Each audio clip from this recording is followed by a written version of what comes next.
Welcome to another edition of Kent Hance, the best storyteller in Texas. Our saying of the day in just a moment, but first, a quick reminder to tune in. Make sure you listen on Thursday because we have a very special guest, and I'm excited for this interview that you're going to do with Congressman Jody Arrington.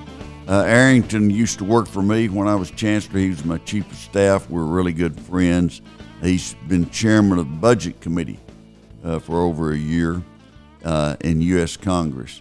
And that's a heck of a responsibility. And to have any chairman from your district is important.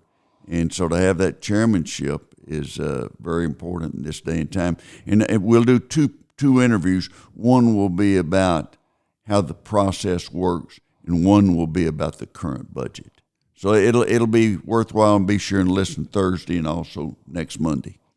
Chancellor, how about a saying of the day? What do you have for us? Well, we're going to talk about Margaret Thatcher today, and she passed away on April the 9th, 2013, and she was quite a leader. My favorite saying that she had of all time is socialism works until you run out of other people's money, and that sums it up. She had a lot of sayings.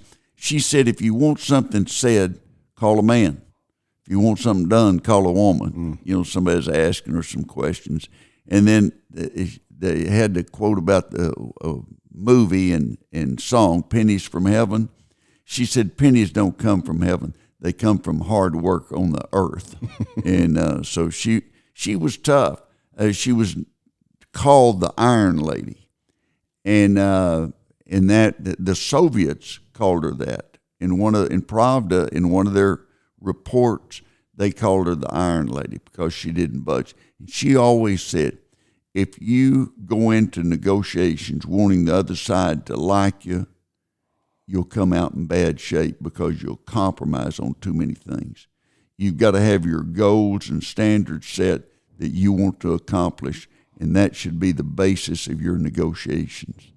And if you're negotiating on business, if you want the other side to like you, you're going to pay more or receive less. And she understood that, and she was a strong lady, very strong. I did a luncheon for her in Washington. There were 6 of us did a luncheon for her in Washington in 1980, 1981, something like that. And I sat at her table, and, if you're there an hour, she talked to everyone and asked about their districts and things like that. And she was really fascinating. Of the world leaders I've ever met, she and Deng Xiaoping and Sadat, Anwar Sadat, all 3 of them were really impressive. And when you were around them, you didn't have to guess on who was in charge of everything. They were. Mm-hmm. And very impressive. Sadat, after I went to the state dinner honoring him in Egypt, he was assassinated about a month later. Mm-hmm. And just tough situation. But he took over in Egypt, and the Russians were kind of in control, and he threw them out, got rid of them, and was a strong, strong leader. But Thatcher was strong. She had... They tried to get her to run in 1957 for Parliament. And she had twins that were 2 years old. And she said, my twins need me more than the country needs me. And then 2 years later, they're 4. They're doing a little better. They're a little older and a little easier to take care of. And she said, now my country needs me more than my twins. And she took care of both. But, she was prime minister for 11 years. She was the first woman in Great Britain to be the leader of a party. And then she was the prime minister for 11 years, and she deregulated a lot of businesses. She deregulated banking. She sold off businesses that the government owned. She had the Falklands issue. The Argentina leaders decided that, Falklands is just, it's not far out there. We need to have control, and it's too far for England to protect and everything. And so they just took it over. And they had one of their big prizes. They had a World War II battleship. and the British told them to get out, or we're gonna attack you. And they ignored it, and the British, flying a F-16 made in the United States, dropped a torpedo 26 miles away, and the people on the Navy of Argentina, they never saw it coming until it hit them, blew them up, and sunk the ship. Mm-hmm. And that was their opening round, and Argentina felt like it's best to pull back and let them have the Falklands. Ronald Reagan supported her in that. She liked Ronald Reagan. They had a lot in common. They were conservative. They were pro-business. They were not for socialism under any conditions. They both had good marriages, and their partners. She said, being prime minister, they asked, is that a lonely job? And she said, it's very lonely, but I had Dennis with me at all times. And she had a great marriage and a good family. She was strong in her positions, and she did not compromise along the way. She stayed strong. And after 11 years of that strength, the public got where they decided they wanted something else, and Prime Minister Majors took her place. But she was recognized. I did a luncheon for her in Houston, and after she was out of office, and she's so impressive and did a great job, and the world's a better place because of her.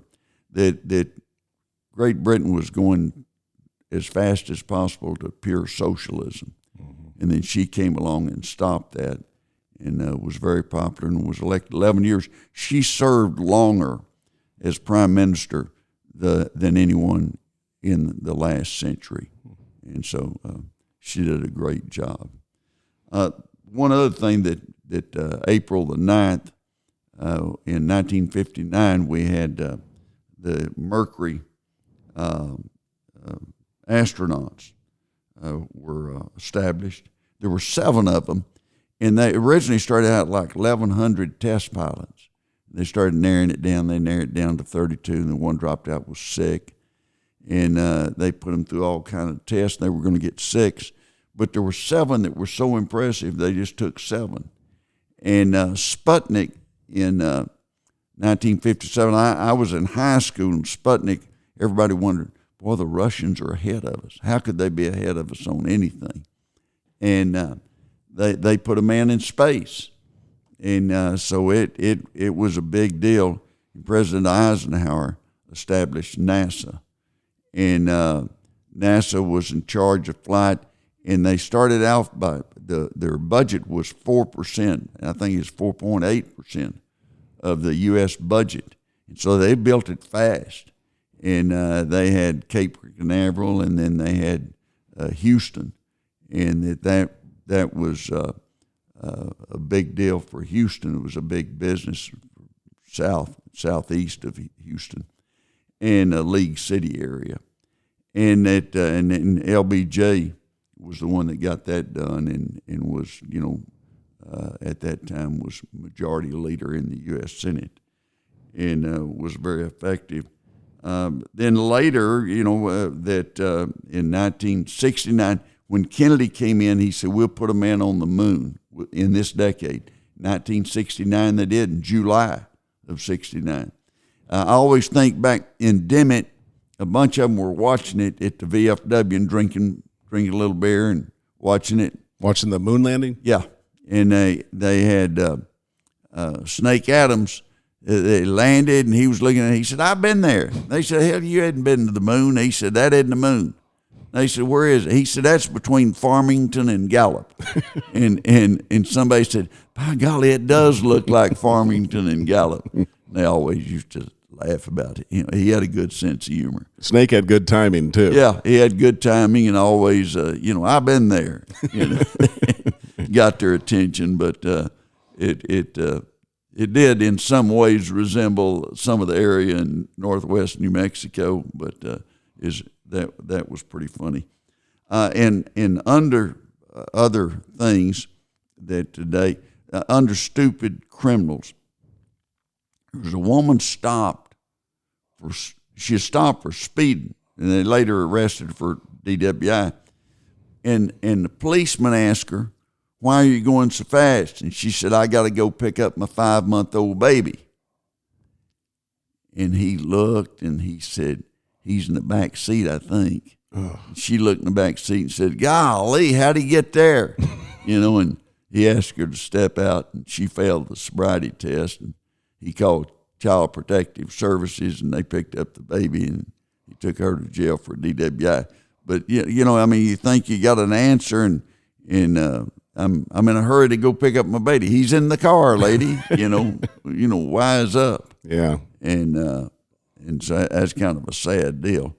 The another thing that was in random thoughts today was that there was a funeral in North Philadelphia, and 3 of the pallbearers, there were 3 on each side carrying the casket, and they carried over to the grave, and the ground gave way on one side, and they fell in. One of them broke his leg. The casket fell on him, and you got to be careful in doing things like that. It was not good. Also, I noticed there's a study about background music and whether it's good for your employees or not. Oh, okay. And some said it was, some said it was. I don't think you need, because somebody in the group's not going to like the music. Mm-hmm. Somebody's going to like it. And they'll get to arguing over it and everything. Just do your job. You don't have to have music. And also, there was a study that said that a lot of people are happier with a pet.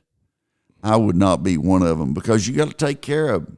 I worry. Some people have a pet and they keep it locked up in an apartment all day long and doesn't have a good lifestyle. Mm-hmm. But what was the? You had a pet dog, I remember. And then you went to your aunt's house or something, and the dog lived in the house. Yeah, it was. We went to Christmas, and Aunt Marie had a dog that lived in the house. We got in the car, and my dad said, "Can you believe that Marie's got a dog living in the house?" We'd never heard of that. Mm-hmm. We had a dog, Tippy, outside. He lived under the house. It was a little warmer and a little cooler in the summer. And we talked all the way home. My mother said they'll get fleas. No question they'll get fleas. And my dad said, "Hell, they might get rabies." While we were listening, said, "That sounds bad to me." And our dog, they had dog food that they were feeding him and everything. We were amazed at that. Our dog ate scraps or chased rabbits and got rabbits. And times have changed. I mean, there are a lot of people who have dogs that have. I have a friend that she worked in Austin with the University of Texas system, and she took her dog to dog care, like daycare, every day. And I told her, I said, if I die and come back as a dog, I want to be your dog. That dog was well taken care of, and it probably, if made it dog heaven, it'll be disappointed. It won't be treated as well. But they spend a lot of time with it. And I can see that someone that's real lonely, that it would maybe make them happy. But you got to take care of them if you're going to treat them right. Mm-hmm. And I think that's important. If you haven't listened to the interview with Sam Middleton, it's a 2-part interview, and he tells great stories about selling ranches in West Texas, big ranches. And he also talked about Boone Pickens, and kind of in passing mentioned the dog palace at Boone Pickens' place. Can you tell us about that? The first time I went up to his ranch and he showed me that dog palace, I said, "Boy, there's a lot of people like to live here."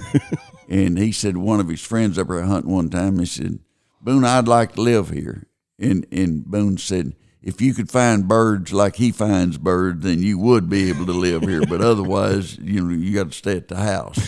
And someday I ought to have Jay Rosser on. Jay was his press secretary and worked with him, had a lot of great stories. One time, Boone and I were together about an hour, and Jay sat in there and listened to us swap stories. He said he wished he had recorded it. Mm-hmm. But Jay would have some great stories on Boone Pickens, and he's another one of those guys, a legend. But you ought to go back and listen to Sam Middleton.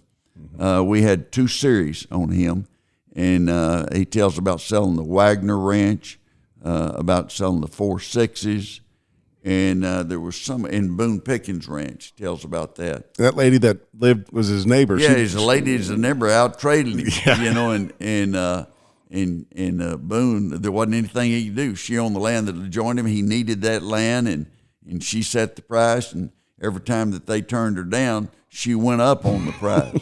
Said, "You tell him he better get it now because it's going to be going up again." Yeah. And she played tough, but it's an interesting interview, and Sam did a great job. We may have him back on sometime else for some of the other stories in his book. His book. It's turning dirt, Swapping Dirt, and had it's a great book, and the chapters are just a few pages, and I had it when I was reading it. I had it beside my bed, and I'd read it at night, and I'd read 4, 5, 6 chapters, and it'd take my mind off other things, and I could kind of get to sleep faster, thinking about all those.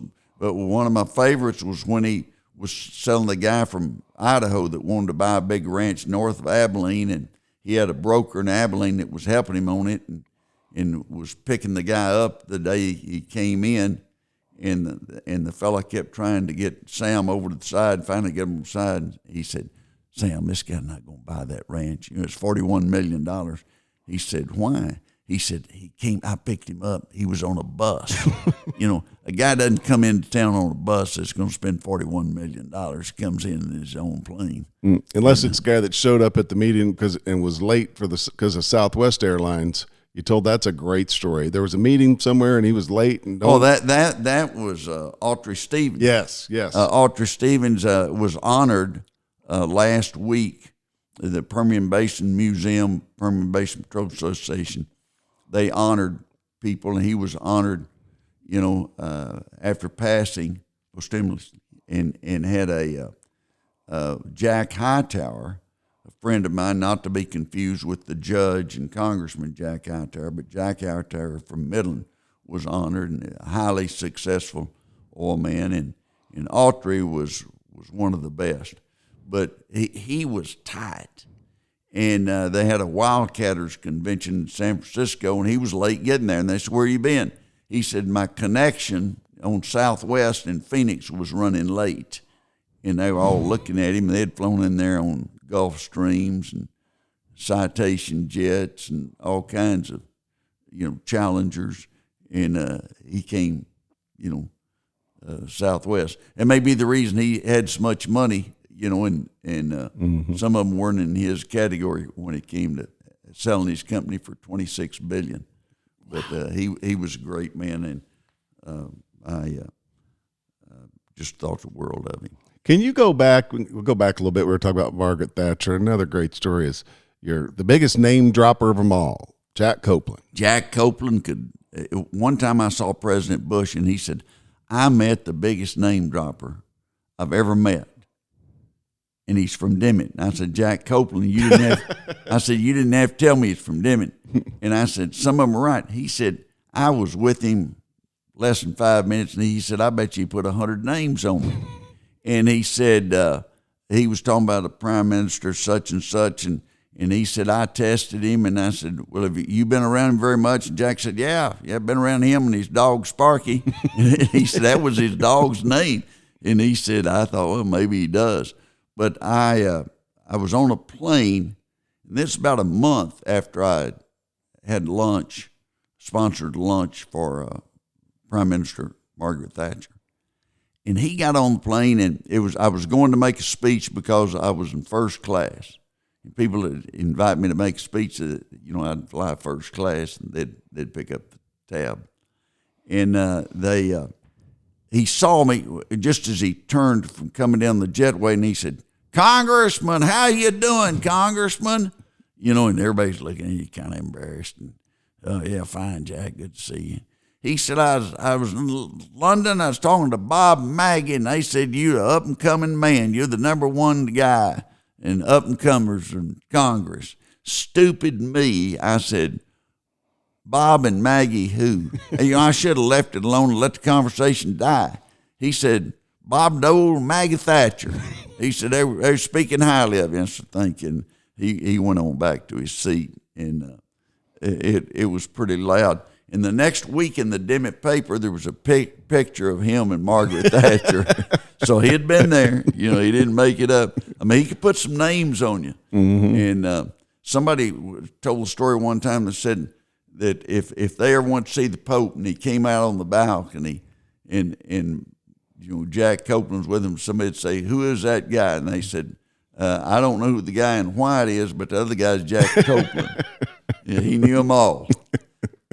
How much time we got? We're at 21 minutes. 21 minutes, good. Well, in closing, saying of the day, Margaret Thatcher said, "Socialism works till you run out of other people's money." And she was good. She had good sayings. She was the Iron Lady, first woman to head up a party in Great Britain, and was prime minister longer than anyone in the last century. Don't forget to listen Thursday. We're going to have Chairman of the Budget Committee, Congressman Jody Arrington, who grew up in Plainview, lives in Lubbock. He's going to be talking about the budget process and give you a little tips on the inside as Chairman of the Budget Committee of the U.S. Congress.